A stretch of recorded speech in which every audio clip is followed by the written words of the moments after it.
प्रत्येक क्षण, प्रत्येक दिवस, प्रत्येक वर्ष आपल्याला मोलाचा धडा देऊन गेलेलं असतं.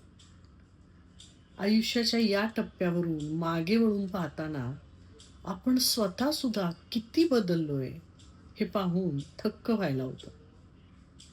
म्हणजे आपण जुने आणि आत्ताचे आपण यातला बदल पाहून स्वतःला सुद्धा आश्चर्य वाटायला लागतं, की कधी आणि कसे झाले हे बदल. आपण तर तेच आहोत.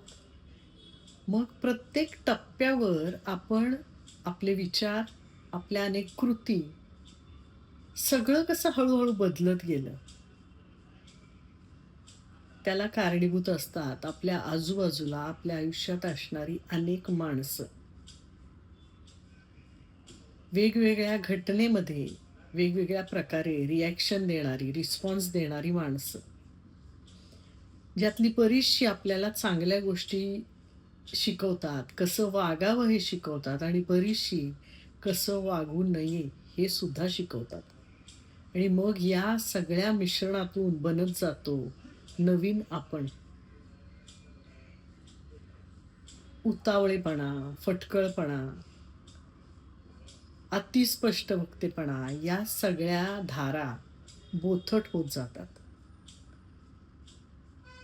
आपली मतं आपल्याशीच ठेवायला आपण शिकतो. जाऊ दे ना, काय करायचंय आपल्याला असा विचार करायला आपण शिकतो.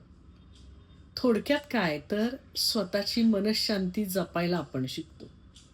आणि मग या टप्प्यावर आपल्या लक्षात येतं, सगळ्यात महत्त्वाचं आहे ते स्वतःच्या मनाशी प्रामाणिक असणं. कुणाला काही सिद्ध करून दाखवायचं नाहीये, कुणाला काही शिकवायचं नाहीये, सांगायचं नाहीये. फक्त स्वतःच्या मनाशी प्रामाणिक राहून स्वतः आनंदी राहायचंय. बस.